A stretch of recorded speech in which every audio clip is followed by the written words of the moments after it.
Bienvenue dans le Financia, votre rendez-vous économique quotidien sur Africa 24. Voici les titres. La Tunisie va émettre des obligations islamiques d'une valeur de 500 millions de dinars en 2015. Les discussions avec les acteurs du marché financier doivent démarrer ce jeudi 15 janvier. Le prix du paddy fixé à 120 francs CFA le kilo au Sénégal. Ce prix a été fixé à l'issue d'une concertation avec les différents acteurs de la filière. Nous verrons s'ils restent conformes à leurs attentes. Et en fin d'édition, nous ferons le point sur les marchés boursiers du continent.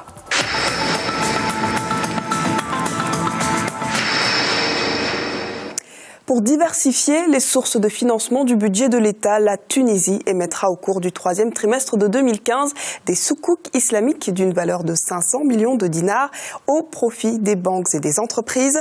Cette émission avait déjà été envisagée en 2014, mais repoussée à la seconde moitié de 2015 afin de laisser au Parlement le temps de passer les dispositions législatives nécessaires qui autorisent l'émission d'obligations conformes à la charia. Les précisions d'Ibra Khadindiaï. La Tunisie se lance dans les emprunts conformes à la charia. Le pays compte lever 1,75 milliard de dollars en obligations libellées en dollars et en soukouk en 2015. Déjà prévue en 2014, cette opération a pris du retard à cause de certaines lacunes ayant caractérisé la loi nationale relative aux obligations islamiques. L'objectif recherché est de diversifier les sources du financement du budget de l'État et de répartir celles-ci sur toute l'année dans le cadre d'une approche de mobilisation et de dépenses des ressources de l'État basée sur l'anticipation. Traduit comme étant des obligations émises par des institutions financières à charte islamique, les soukouks s'implantent de plus en plus en Afrique. C'est notamment le cas du Sénégal, de l'Afrique du Sud, du Nigeria ou encore de la Mauritanie. Un engouement qui s'explique par plusieurs facteurs. La dynamique financière mondiale fait en sorte que, vu les besoins qu'ont les États, un État comme la Tunisie se tourne aujourd'hui vers les obligations islamiques. Tout simplement pourquoi ? Parce que vous avez moins de contraintes et moins de conditionnalités.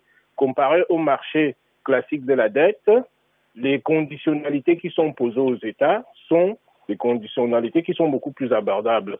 Et en plus, les obligations islamiques rentrent, si vous voulez, en ligne de compte avec la psychologie, si vous voulez, des Africains.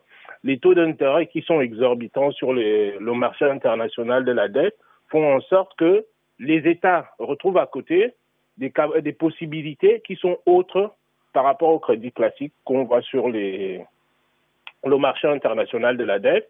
Et en plus, ça permet au pays de pouvoir diversifier les sources d'approvisionnement. La Tunisie reste engagée dans un grand nombre de réformes économiques, notamment en matière de subventions et dans le domaine bancaire. Le premier eurobond de l'année, d'une valeur de 750 millions de dollars, devrait être émis avant la fin janvier. Le Maroc a d'ambitieux projets pour l'aquaculture. L'objectif du gouvernement marocain est de multiplier par 600 la production d'huîtres, de moules et de poissons d'élevage d'ici à 2020. Il espère porter de 1 à 11% la part de l'aquaculture dans l'activité halieutique du royaume. Une dizaine de projets aquacoles devraient voir le jour le long des côtes marocaines d'ici 2 ans, avec notamment un investissement d'1,3 milliard de dirhams pour l'installation de 4 nouvelles fermes ostréicoles. 5 régions de la Méditerranée orientale à la frontière avec la Mauritanie pourraient accueillir 90 nouveaux projets aquacoles pour un investissement de 3,6 milliards de dirhams. Économie toujours au Sénégal. Les producteurs du riz paddy de l'hivernage vont vendre leurs produits au prix de 120 francs CFA le kilo. C'est ici une baisse de 5 francs par rapport au tarif de la dernière production. Des propositions pour la bonne marche du secteur ont été posées sur la table des discussions. Les producteurs ont interpellé les autorités pour initier la mise en place d'un fonds de commercialisation et de bons mécanismes de financement pour la contre-saison. Plus de précisions avec Christelle Dayabaya. Au Sénégal, le prix aux producteurs du riz paddy de l'hivernage est fixé. Le ministère du Commerce et les agriculteurs ont trouvé un accord sur le prix du riz produit dans la vallée. Le comité interprofessionnel du riz a saisi cette occasion pour demander au gouvernement de trouver des solutions par rapport à la mévente du riz. La filière subit la concurrence déloyale du riz indien sur le marché. Après de longues heures de discussion entre les producteurs, les représentants des producteurs et les industriels, le prix a été fixé à 120 francs. Les acteurs sont décidés. Si on ne prend pas de mesures par rapport à la concurrence déloyale du riz importé, les paysans et les industriels allaient revoir leurs objectifs en baisse et ça pouvait impacter négativement les objectifs d'autosuffisance en riz. Les producteurs espèrent que les mesures prises pendant les discussions seront respectées. La commercialisation du riz paddy, le financement des investisseurs et la concurrence déloyale sont entre autres les problèmes soulevés par les agriculteurs. Ils attendent des réponses à ces préoccupations lors du conseil présidentiel sur le riz qui se tiendra d'ici la fin janvier 2015. Dans les objectifs, c'est la double culture qui est donc la stratégie principale. 60 000 hectares de contre-saison en 2015, 60 000 hectares d'hivernage en 2015, 65 000 en 2016, donc pour chaque culture, et 70 000 en 2017. Le président de la Fédération nationale des producteurs de riz estime que l'État devrait acheter le stock de riz des producteurs à 240 francs CFA le kilogramme pour encourager les agriculteurs et contribuer à atteindre l'autosuffisance en riz. Par ailleurs, les producteurs attendent aussi des autorités la création du fonds de commercialisation et de mécanismes appropriés de financement des cultures de contre-saison.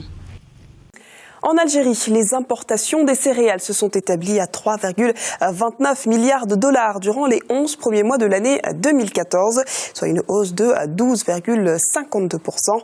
Les quantités d'importation des céréales ont également connu une augmentation de l'ordre de 24,4% avec 11,35 millions de tonnes de céréales achetées entre janvier et fin novembre 2014 contre 9,13 millions de tonnes à la même période de 2013. Notons que la production céréalière nationale de la campagne 2013-2014 a reculé de 30% par rapport à la saison précédente en s'établissant à 34 millions de quintaux contre 49,1 millions de quintaux la saison précédente. Le troisième fonds africain Helios Investment Partner devrait clôturer à 1,1 milliard de dollars. Le capital investisseur spécialisé sur le continent africain a annoncé ce lundi avoir passé la barre du milliard de dollars qu'il s'était fixé. Lancé en 2004 par le duo d'investisseurs nigérians Topé Lawani et Babatunde Soyoye, Helios Investment Partner gère un total de plus de 3 milliards de dollars d'actifs et opère dans plus de 35 pays africains. Cette nouvelle opération marque encore une fois la solidité du fonds. Dépasser notre objectif de collecte de fonds pour Helios 3 souligne l'existence d'une demande mondiale pour des véhicules institutionnels connus et spécialisés dans l'investissement privé en Afrique, de même que la solidité des relations que nous avons établies avec des investisseurs de premier plan dans le monde. Il est à présent l'heure de faire le point sur les marchés boursiers africains et en Afrique australe et dans l'océan Indien. À la mi-journée, l'indice All Share de Johannesburg était en baisse de 2,39%. Celui de Nairobi est lui à la hausse de 1,67%. La bourse de Maurice perd 0,34% et l'indice de Gaborone augmente de 0,17%. Du côté de l'Afrique centrale et de l'Ouest, l'indice nigérian est à la baisse de 3,84%. La BRVM d'Abidjan de même avec 3,06% et aussi celle du Ghana avec une baisse de 1,37%.